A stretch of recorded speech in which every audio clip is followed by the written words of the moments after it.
Okay, our talk today will be based on diabetes.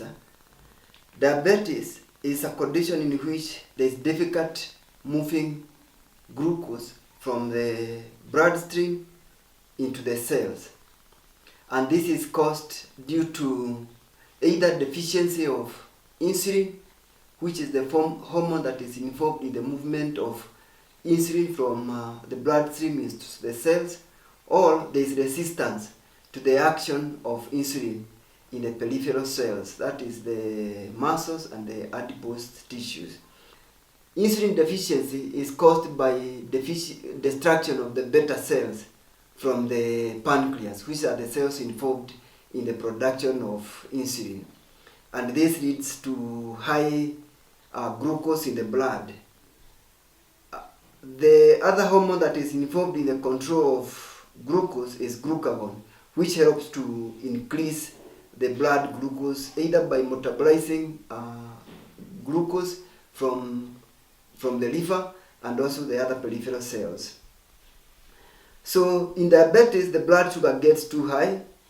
There are mainly two types of diabetes. There is type 1 and there is type 2. In type 1, the body does not have enough insulin, which is caused by destruction of the beta cells by an immune response.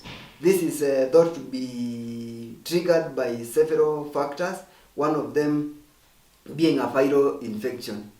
Due to the destruction of the beta cells, then there is deficiency of insulin, and this affects about 10% of the diabetics. By the time there is a presentation of high blood sugar, almost 90% of the beta cells have been destroyed. So the main presentation of diabetes is with polyphagia, which is excessive eating with weight loss. There is glycosuria, which is loss of glucose in urine, and there is polyuria, which is excess urination. Due to the high sugar in urine, then there is attraction of water into the urine system, and this leads to the excessive urination.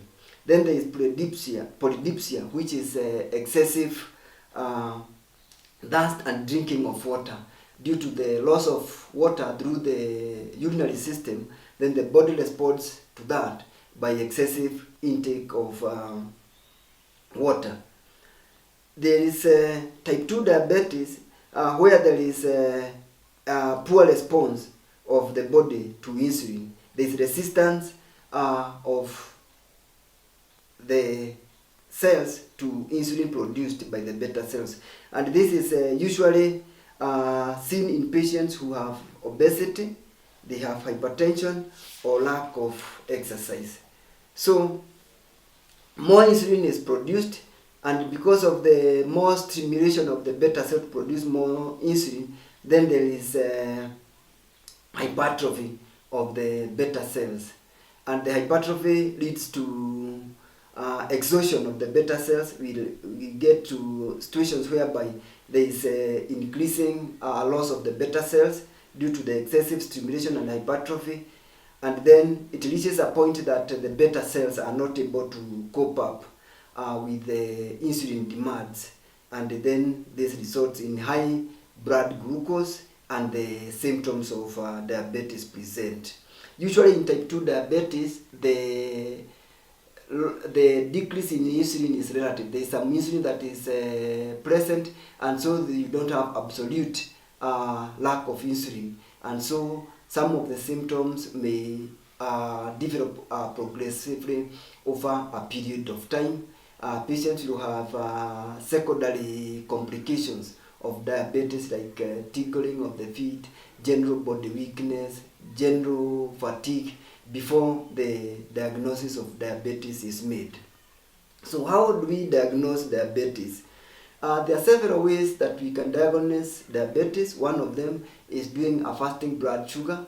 If the fasting blood sugar is more than 7 millimoles or 126 milligrams, then that we say there is a possibility that someone has diabetes.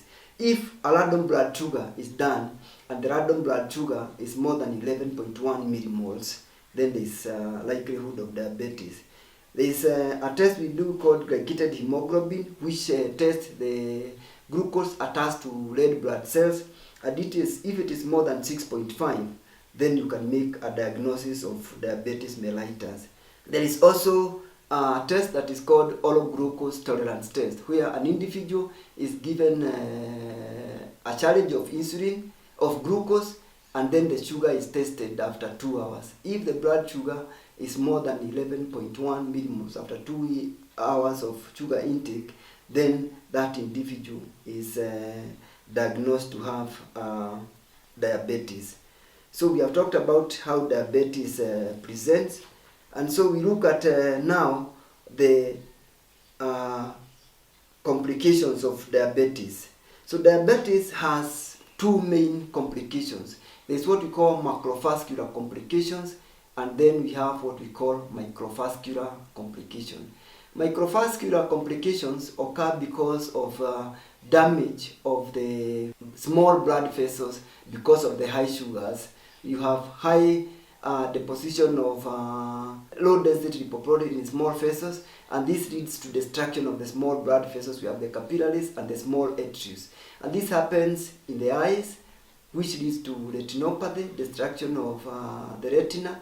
Then you have nephropathy, which happens in the kidneys. We have destruction of the glomeruli, and we also have neuropathy, where we have destruction of the nerves because of the high insulin. The nutrition to the nerves is affected, and so this will affect the hearts and the feet, where you have tingling and abnormal sensation in the peripheries. You can also have autonomic effects affecting the stomach, and so there is delayed movement of food in the stomach, and this can also affect the bladder, where you have difficulties with urination. Then we have macrovascular complication, which affect the big arteries, and this one will be affected in the heart, the brain, and also the peripheries.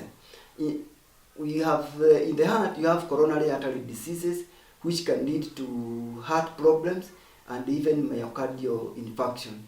Then we have effect of the big vessels in the brain, which can lead to strokes. And then we have effect on the vessels that supply the lower limbs, which can lead to loss of blood supply to the feet, leading to ulcers, and this can even lead to amputation of the feet. So how is diabetes treated? For type 1 diabetes, there is absolute lack of insulin, and so the mainstay of treatment is with insulin. So you have to replace insulin in type 1 diabetes. In type 2 diabetes, there is several factors that are involved. One of them is obesity, and so these individuals, if they adjust their diet, the exercise, and also use the drugs, then you can be able to lower their blood glucose.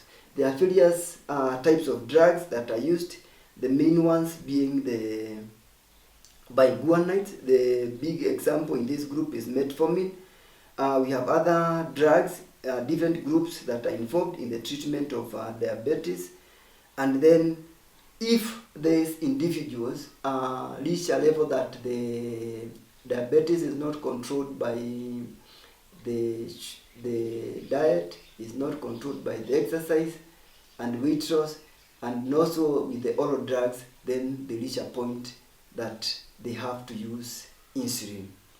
Other types of diabetes include gestational diabetes, where you have this impaired glucose control in expectant ladies, and this is usually thought to be as an effect of the hormones involved in pregnancy, and it usually happens in the third trimester of pregnancy.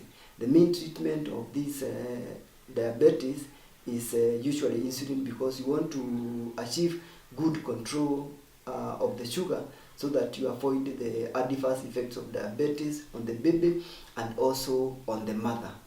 So then you also have maturity onset diabetes of the young, where you have, this is young people less than 30 years who develop type 2 diabetes.